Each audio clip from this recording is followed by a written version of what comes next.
성도 여러분 안녕하십니까? 새벽 말씀 묵상입니다. 민수기 25장 1절부터 3절에 있는 말씀을 보면요.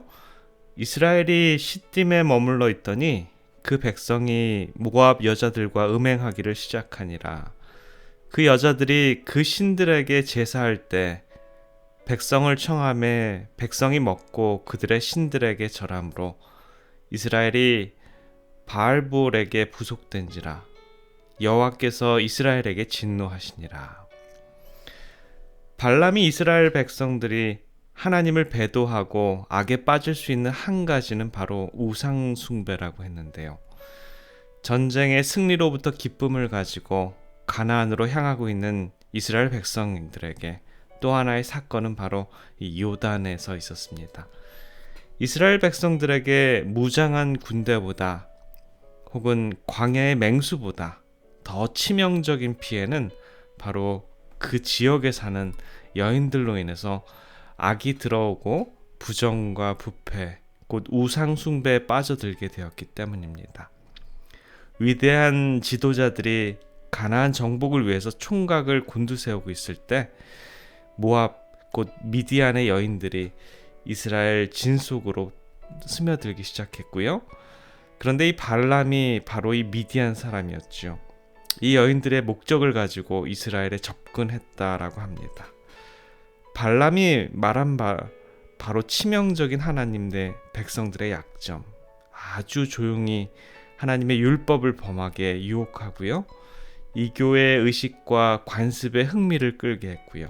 서서히 우상 숭배가 그들의 생활과 관습에서 자연스러운 것이 되게 해버리는 것이죠. 발람이 여기서 아주 중요하게 큰 역할을 하게 되는데요. 그는 이스라엘 백성들에게 이방의 축제에 참여하게 독려를 하게 됩니다.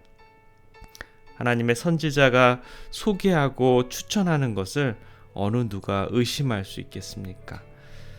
그들에게는 노래가 있었고요. 또 춤이 있었습니다.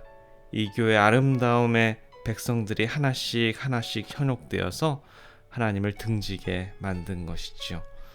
어떻게 하나님의 선지자라는 사람이 이러한 일을 선동할 수 있었을까요? 이스라엘 백성들은 독소에 맞은 것처럼 정신이 혼란해졌고요. 환락과 추견에 가득하여 술을 마시며 방종하게 되고 그들의 자제력을 잃고 정욕의 사슬에 매이게 되어버렸습니다. 이러한 기류는 정말 전염병처럼 퍼졌는데요. 그에 동조했던 백성들은 악을 악으로 구별하지 못할 만큼 분별력이 떨어졌음이 분명합니다. 하나님께서는 더 이상 방치하지 못하고 연병을 일으키셔서 삽시간에 수만 명의 사람이 죽음을 맞게 됩니다. 하나님께서는 사사들을 통하여 이 배도에 가담한 두목들을 죽이라고 했고요. 백성들은 연병으로 또 두목들의 죽음을 통해서 하나님을 등진 백성들의 말로의 그런 눈으로 보게 되었습니다. 그러한 배도가 있은 후에 정말 수많은 백성들이 눈물로 회개하고 다시 하나님께로 돌아오게 되었죠. 죄를 미워하시는 하나님의 성품의 형상을 다시 한번 보게 되는 그러한 계기가 되었습니다. 우리들의 삶도 편안하고 안전하다 할 때 항상 주의를 요해야 할 것입니다. 언제 어떻게 우리가 방심하고 있을 때 사단은 우리들에게 슬며시 접근해서 가장 유혹되기 쉬운 부분을 넘어뜨릴 것입니다. 자칫 잘못하면 전염병처럼 온 백성이 물들 수 있는 상황이었는데 하나님께서 손을 잘 써주셨는데요. 이렇게 회개의 물결이 일어나고 있을 때 정말 어처구니가 없는 일이 또 발생하게 됩니다. 이스라엘의 귀족 중에 한 사람인 시므리라는 사람이 있었습니다. 그가 누구를 데려왔는지 아십니까? 미디안의 창녀를 데리고 진영으로 들어옵니다. 현재로 따지면 코로나 바이러스가 판을 치고 있는데 너도 나도 접촉을 안 하고 마스크도 쓰고 되도록이면 바이러스를 걸리지 않으려고 하는 이때 어떤 한 사람이 코로나 바이러스 병균에 잔뜩 묻어있는 상자를 아주 예쁘게 포장해서 고향으로 가지고 돌아온 것입니다. 그런데 그 상자를 모든 사람 앞에서 꺼내면서 이거 만져보라고, 이거 안아보라고 하면서 바이러스를 온 고향 사람들에게 삽시간에 옮겨놓는 그러한 처지입니다. 시므리가 하나님 앞에서 얼마나 뻔뻔했냐면요, 술에 취해서 내 죄는 소돔과 같다라고 소리를 지르면서 동네를 다녔다라는 것이죠. 부조와 선지자는 그 부분을 이렇게 설명합니다. 그는 자신의 수치를 영광으로 여겼다. 하나님의 형벌을 부인하고 사사들을 조롱하는 것이 백성들의 보는 앞에서 자신을 뽐내면서 범죄를 저질렀다라고 합니다. 과연 그 시므리의 운명은 어떻게 되었을까요?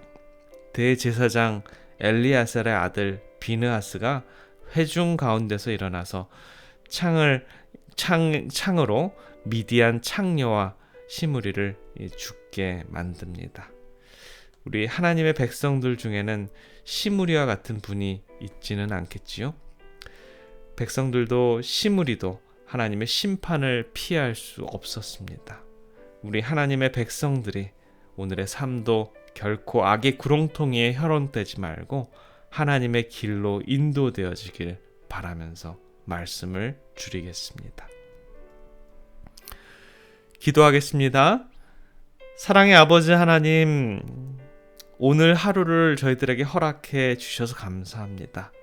저희들에게 오늘 하루 또 숨 쉴 수 있고 또 일어날 수 있고 움직일 수 있는 에너지를 허락해 주시고 악으로 빠져들려고 하는 우리들의 마음을 잡아주셔서 우리들의 나약함보다는 우리 주님의 의의 오른손에 의지하는 저희들이 되도록 주님 저희들을 인도해 주시옵소서. 오늘도 우리 주님과 동행하고 주님을 바라봄으로 주의 선한 길로 인도되는 우리들의 삶이 되도록 주님 저희들의 삶을 축복해 주시옵소서. 살아계신 우리 구주 예수 그리스도의 이름으로 간절히 기도드립니다. 아멘.